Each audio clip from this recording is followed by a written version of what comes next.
Part 2, the Gnostic mystics, will demonstrate the importance of watching the stars, the alignment to the stars, as a correlation to timing of events that the ancients knew would occur at particular times in the future. It is believed that psychics or seers of the ancient times, coupled with the science, projected and guided the path to the future as the return to the stars. Mother Nature has helped us to find lost treasures that has helped us to understand our past.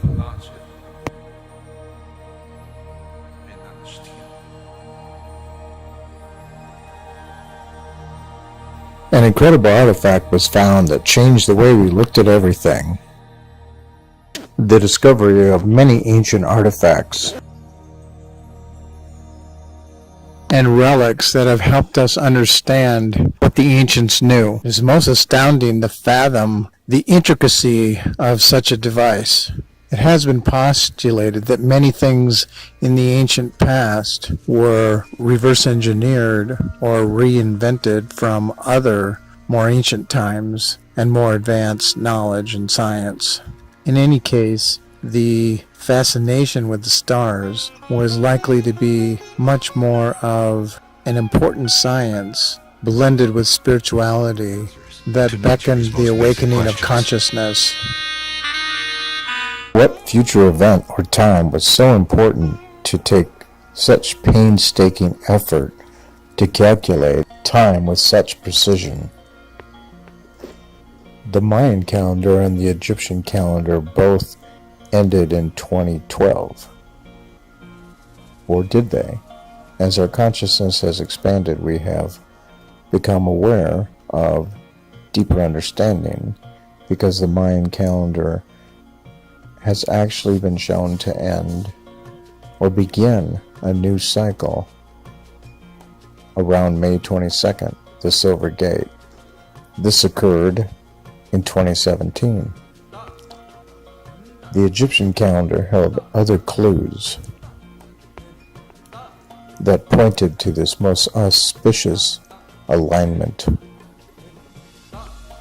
or gateway to the central sun.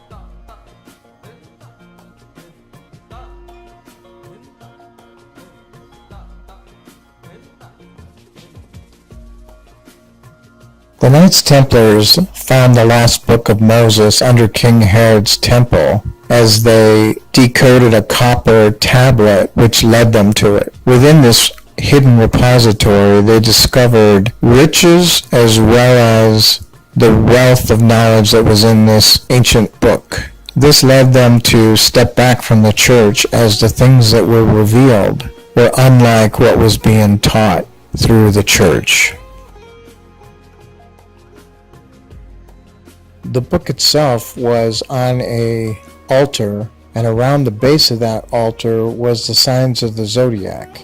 We will come to find that the signs of the Zodiac and the entire story that is told behind each constellation is a roadmap to higher consciousness. The type of information demonstrated there was a meta-science that pointed everything back to the mother, and that the ancient Egyptians had this knowledge and wisdom which they preserved in great detail and practiced religiously.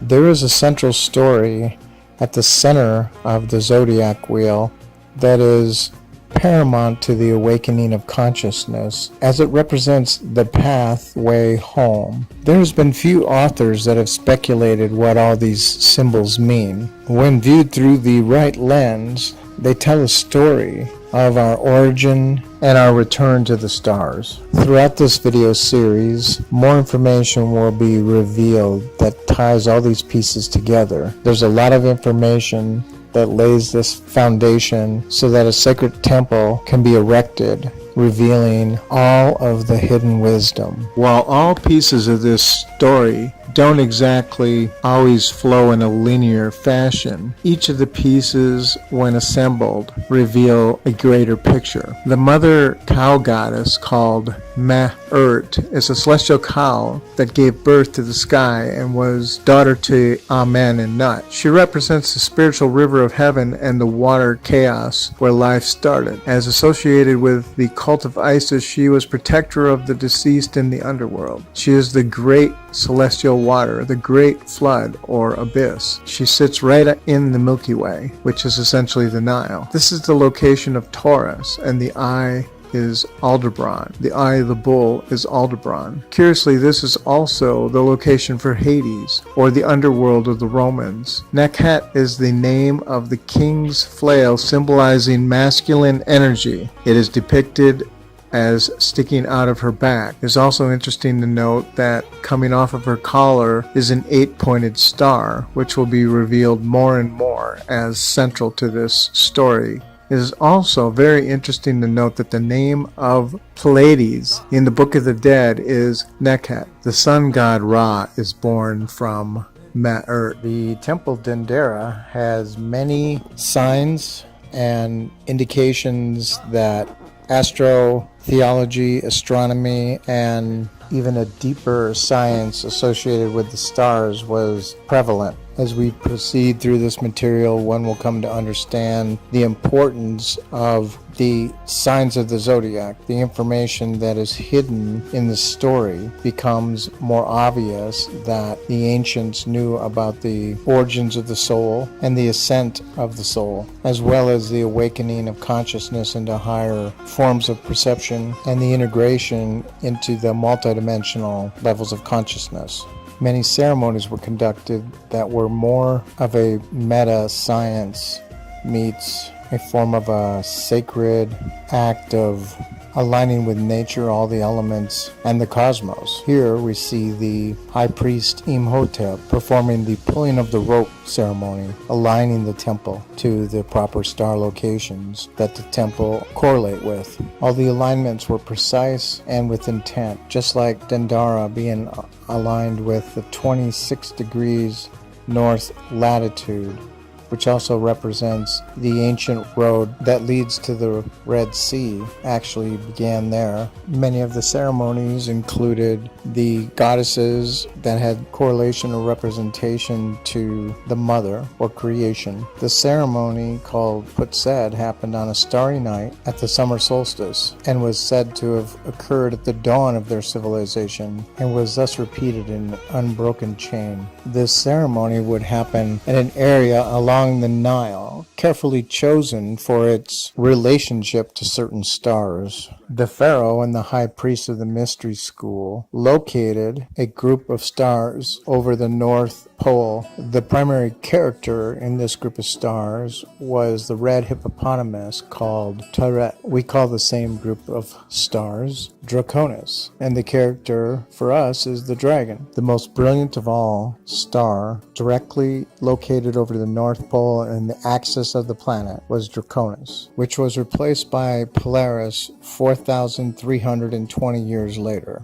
The movement of the solar system around the center of the galaxy determines that of that cycle, 25,920 years, 6 different stars would shine over the pole at different intervals. Each star that was found over the pole represented the fundamental energy of the mother at that time, which was the generator of the force that enabled life and substance in the universe or on the planet. This was also the feminine principle to which this temple was created, and her name is Hathor. The pharaoh and the high priest during this ceremony would orient a line towards Draconis, with the center within the temple, and with a gold mallet nailed the stakes that lined up this orientation. They then set the 4 cornerstones to erect the walls to protect this temple. The principal door of this temple was oriented northward. These door alignments coincided through the center, which was the sacred Holy of Holies. Looking through these doors one would see Alpha Centaurus rising, framed by the outermost arches. This made it easy to find the stars that they wished to register and log throughout the night.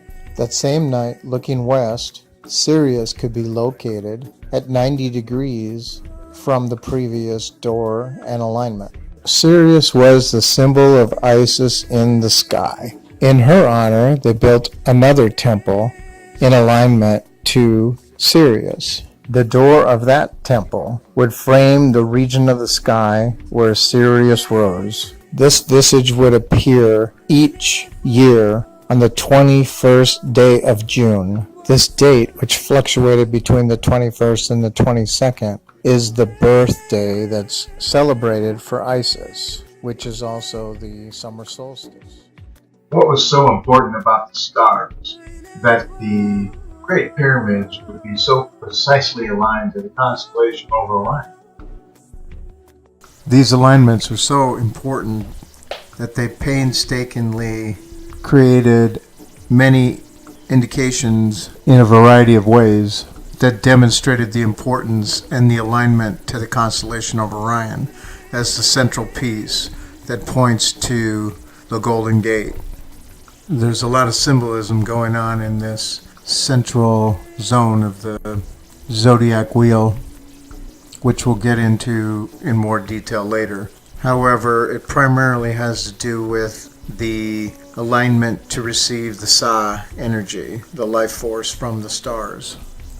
One of the central figures is a representation of the sun deity called Sobek Ra, who is the keeper of the hidden wisdom and the protector of the pharaoh.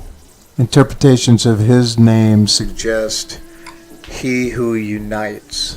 So this would be the unification of the Sa energy, which activates divine consciousness and aligns us with our higher dimensional self and divine purpose. The ancients revered Melchizedek, and many things were passed on by him, for he was revered as most holy and considered to be the Father, or perhaps even the Ancient of Days. He taught Abraham a sacred rite that involved breaking bread and drinking wine. This closely resembles a practice that the ancient Egyptians did with the temple alignment and the reflecting pool that fed the lambs. The entire temple was made up out of the ingredients that represented the constellation they were aligned to. The ancient message in stone is the memorialized roadmap home.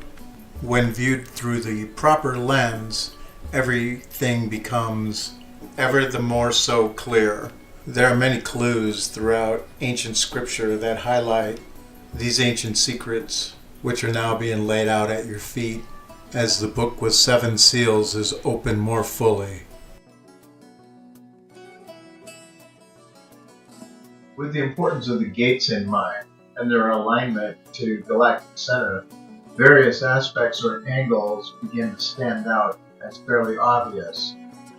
Lost keys begin to overlay in ways that become clear, and symbols begin to match up. With keys or codes that resemble gun sights for alignment, particularly with the golden peg and the rope pulling for star alignment. The imagery of the geometry begins to tell a story, and the age-old adage of bullseye starts to make sense. When it's all aligned Golden Gate, this paramount message was preserved in stone, so we would be sure to have it now.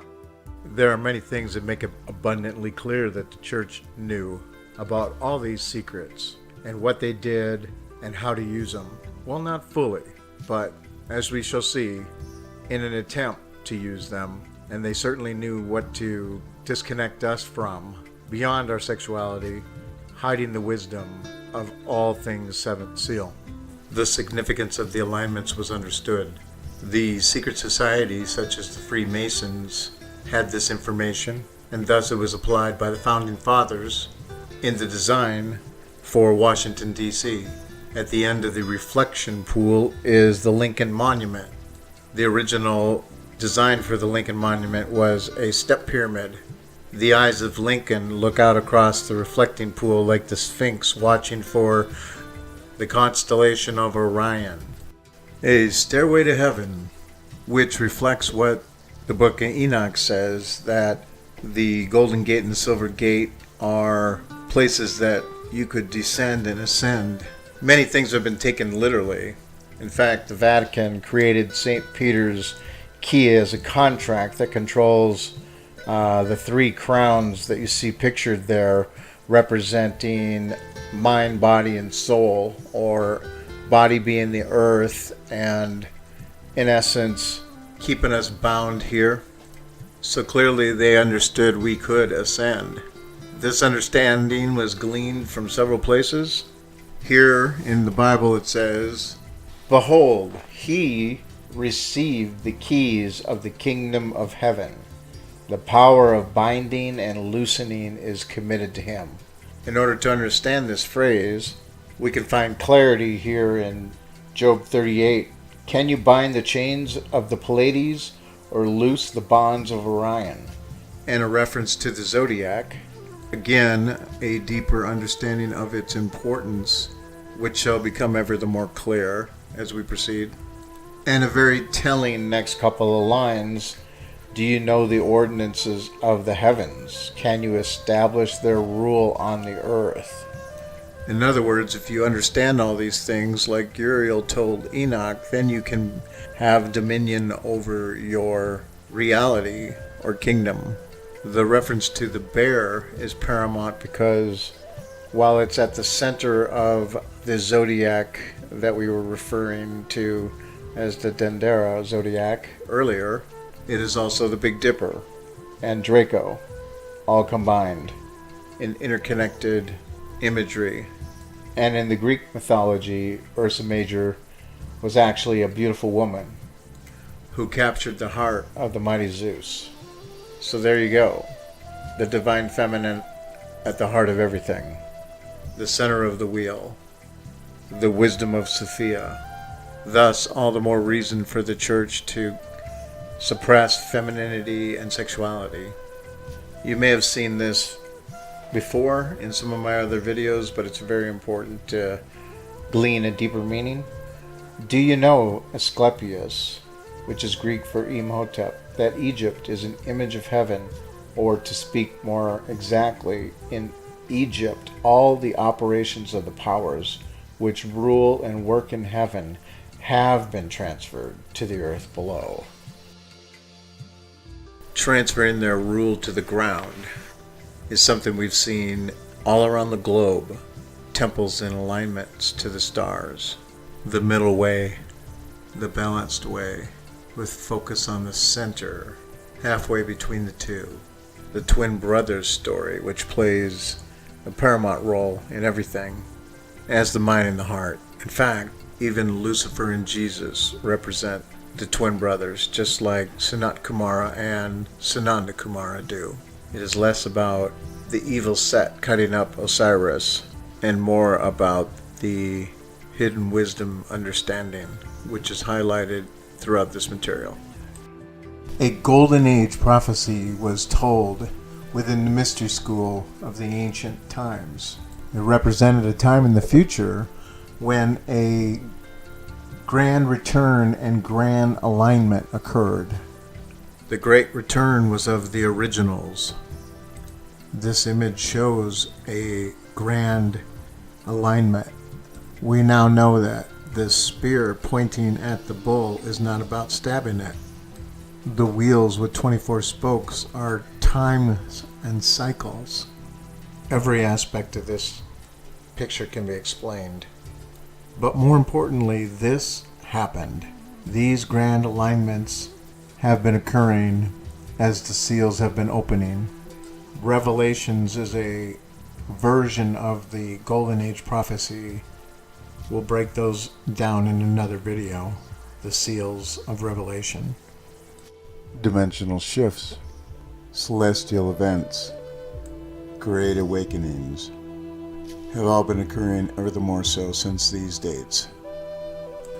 Thanks for watching. Be sure and like, and subscribe, and tune in next time. Many blessings.